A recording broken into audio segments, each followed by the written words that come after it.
मित्र दृष्टि ये है, अच्छी बातें भी आती हैं तो आदमी लिखने में लग जाता है। अच्छी बातें भी आती हैं, व्यक्ति सुनता कम है। अच्छी बातें भी आती, सुनने के बाद सोचने को समय नहीं देता है।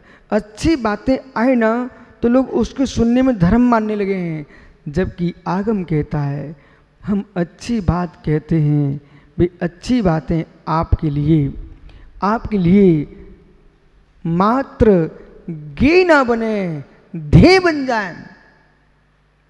अच्छी बातें मात्र गे ना बने, ध्येय बन जाए। और तुम गे मत बनाओगे तो पंडित तो कहलाओगे, लेकिन निर्गंत नहीं बन पाओगे। गे के साथ ध्येय बनाइए, और ध्येय बनने के उपरांत अपना ध्येय बदलिए।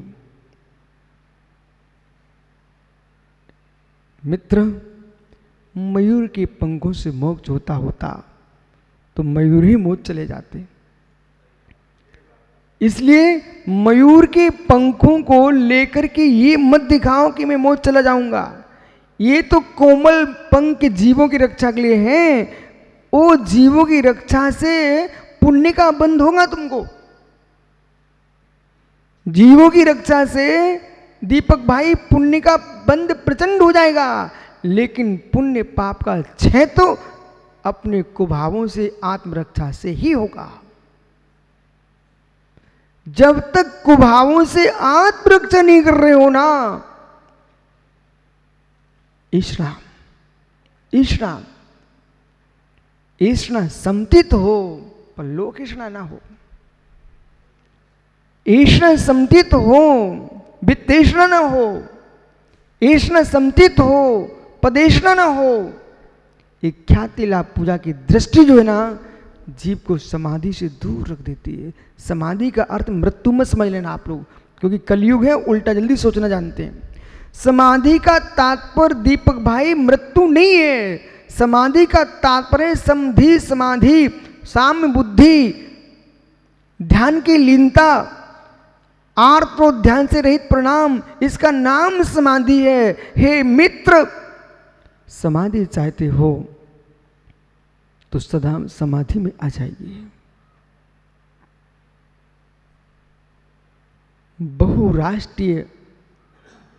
बहुराष्ट्रीय हित विचार भी तुम्हारी समाधि को भंग कर देंगे। यही कारण है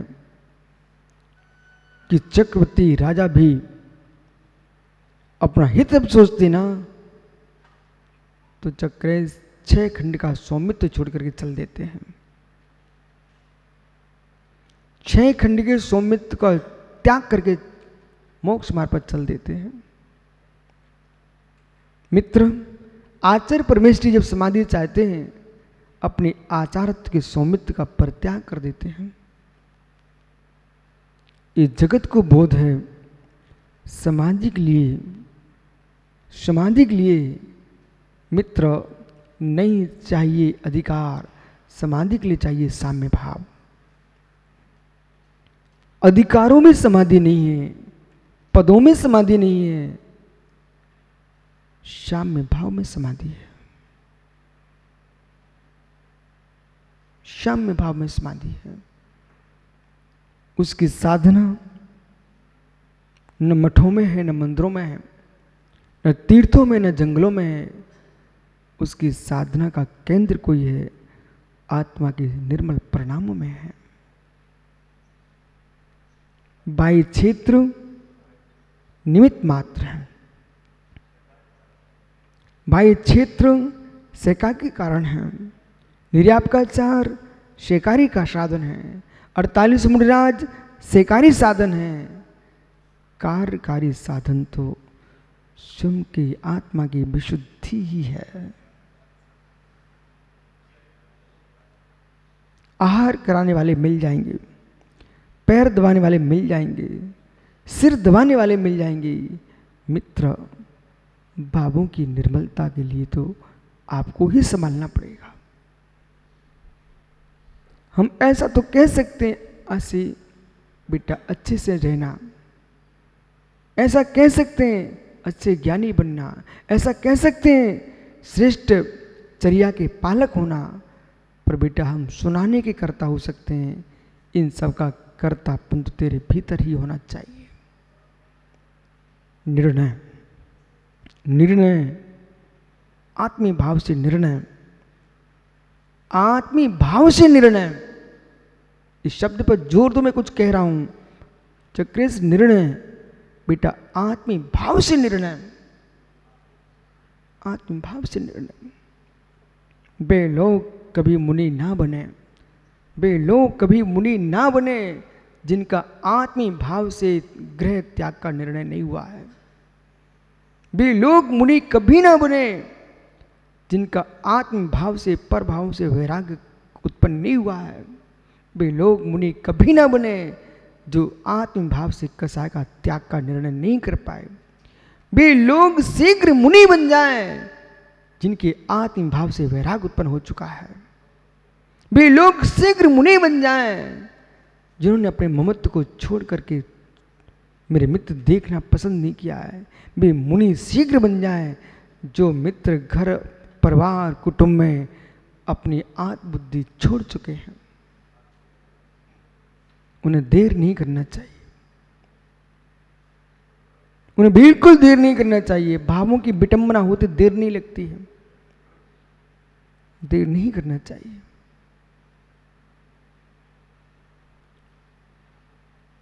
जितनी बार आप नमस्कार तीर्थंकर को करते हो, उतनी बार नमस्कार आपके वैराग्य परिणामों को भी करना चाहिए।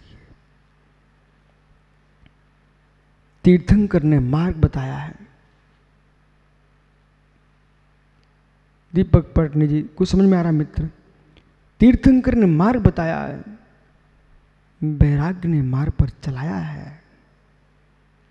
इसलिए मेरा परम गुरु तो मेरा वैराग्य है। तीर्थंकर परमेश्वर, आचार्य परमेश्वरी गुरु भगवंत, ये हमको मार्ग बताने वाले हैं। पर मुझे मार्ग पर स्थिर रूप से चलाने वाला कोई ब्रह्मांड में है, उसका नाम मेरा वैराग्य है। और मेरे मित्र विशु बेटा, अपने वैराग्य से कहना है कि मेरा वैराग्य, तू मेरी वो माता बन के मत आना जो माँ चक्रेश बेटा संसार में तुम भी जी रहे हो, कोई बाहर नहीं हो। भाई तेरा कितने ही श्रेष्ठ होगा, भाभी कितनी ही अच्छी आ जाए, फिर भी मतारी की आदत रहती है कुछ ना कुन कुन कुन कुन करते ही रहना। ये अच्छी बात नहीं माताओं की। आखिर में बेटा तुम्हारा ही है, और बहू बन के आई हो किसी की बेटी ही है। 24 घंटे कुन कुन कुन कुन करती रहा, तुम करो कुन कुन कुन कुन कुन, तुम बकरी बनना पड़ेगा। हो अरे उनको विवेक होना चाहिए। आखिर में बेटा तुम्हारा है, बिटिया किसी की है।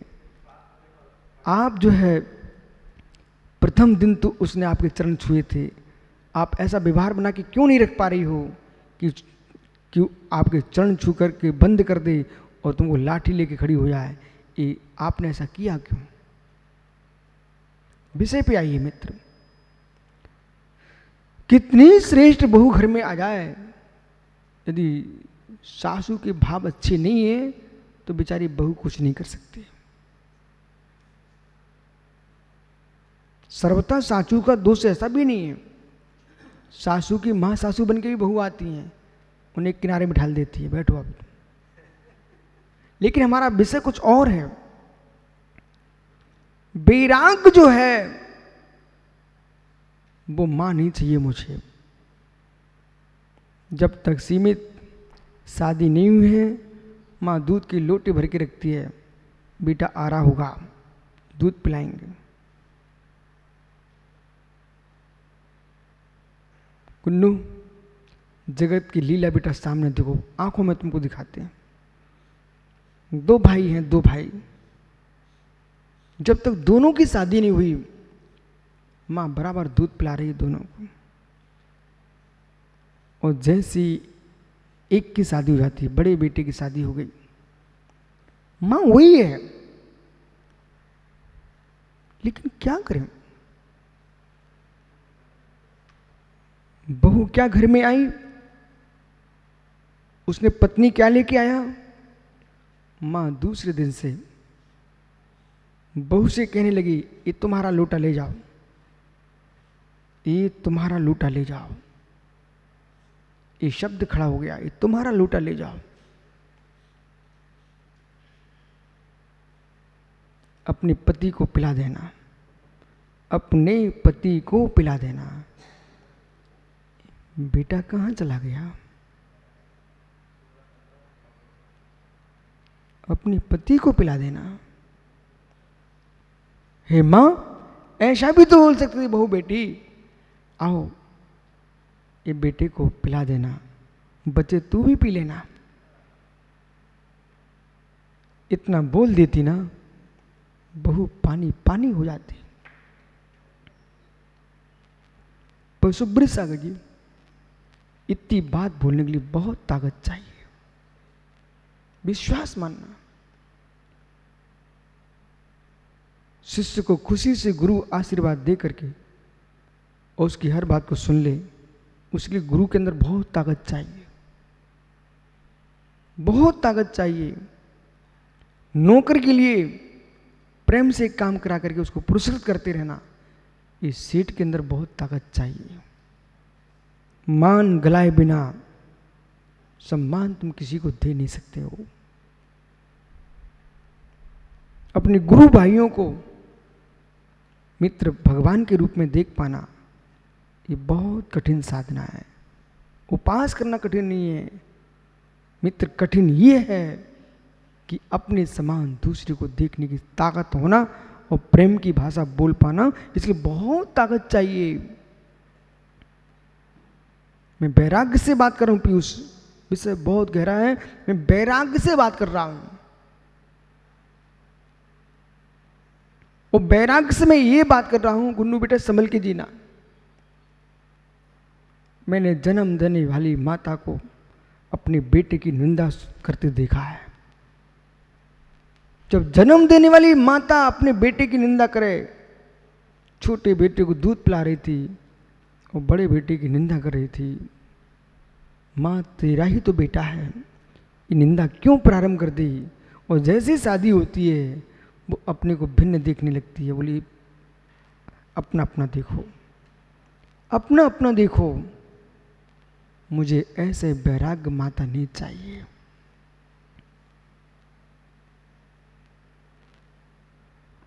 ऐसी वैराग्य माता नहीं चाहिए जो अधर्म में छोड़ दे।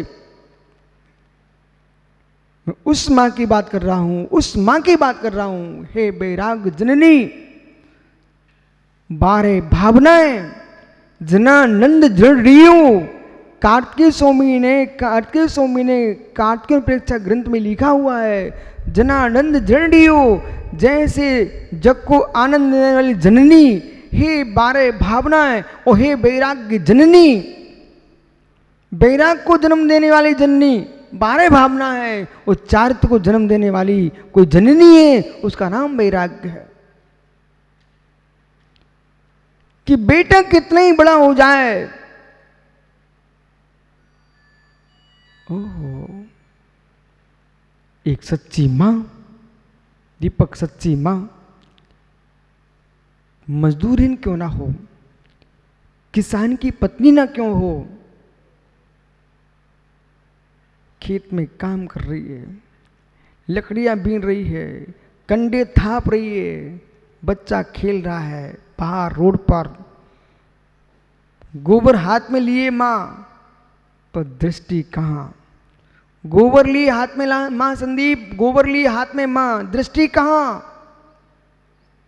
बच्चा कहीं इधर उधर ना चला जाए, प्रतिक्षण बच्चे को ध्यान में रखती है। ऐसे वैराग्य मां अपने चारित्र के बच्चे को संभाल के रखती है। बेटे तुम खेलो कहीं भी, लेकिन कुसंगति के गड्ढे में मत गिर जाना। लेकिन बेटा जिन लोगों से हम तुमको दूर किए हैं उनसे जाके मत मिल जाना बेटा, जिन पदार्थों से तेरे प्राण निकल जाएंगे। बच्चा मनुष्यनी का हो, बच्चा त्रिंचनी का हो, बच्चा किसी का भी हो, यदि मित्र मुख में उसके जहर चला गया तो मेरे मित्र चाहे सिंगनी का बच्चा हो, चाहे श्यालनी का बच्चा हो, चाहे मनुष्यनी का हो, चाहे सर्पणी का बच्चा हो, सबके प्राण जाएंगे यदि जहर मुख में चला गया। इसी प्रकार से मित्र बैराग की मां के लिए मेरे बेटे, यदि आप खोटे कार्यों के जहर में लग गए ना तो तुम्हारे चारित्र के प्राण चले जाएंगे।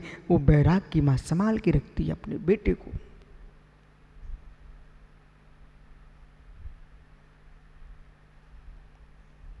चारित्र के प्राण चले जाएंगे। जो मां शादी के बाद बेटों को भिन्न देखती है, ऐसी मां नहीं चाहिए। मेरी बैराग की मां वो चाहिए जो अंतिम समाधि तक सिर पर हाथ रखी रहे, सिर पर हाथ रखी रहे कि बेटे हमने आपको जन्म के समय सैया पर रखा था, मृत्यु पर समय भी तुम्हारे समाधि की सैया पर। पहले मैंने तुझे दूध पिलाया था आंचल का, आज बेटे मैं तुझे जिनवाणी पिला रहा हूँ, तुझे कान से पियो बेटा। समाधि के लिए माँ तैयार बैठी है। जब कैस शरीर को बढ़ाने के लिए जन्म देने वाली माँ का दूध चाहिए, जन्म मनुष्य को मिटाने के लिए माँ जिनवाणी का दूध ही काम में आएगा, और जगह कोई दूध काम में नहीं आएगा। समाधि के समय तो दूध का तो त्याग करना पड़ता है, चाहे गाय का दूध हो, चाहे भैंस का दूध, चाहे मनुष्यनी का दूध हो, सारे दूधों का त्याग हो जाता है समाधि के काल में। अंत में छाछ के भी अंत में गर्म पानी, और पानी तज संथारा, पानी का भी त्याग हो जाता है। कभी समय मिल जाए करना आप लोगों को तो समाधि भावना भी पढ़ लिया करो, समय मिल जाए ना आपको समाधि मन का पाठ भी पढ़ लिया करो। बेटा अपन लोगों का निर्णय जीना नहीं है, विश्वास मानो। ये हम आपको समझा रहे हैं कि भूल तो नहीं गए आप लोग। अपन लोग जीने के लिए यहाँ नहीं आए हैं, या अपन लोग यहाँ मरने के लिए आए, समाधि मरने के लिए आए हैं।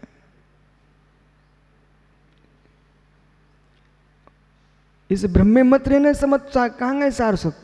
मुटाने के लिए नहीं आए, शरीर जैसा रहा वैसा रहा कसाय पतली करने के लिए आए हैं।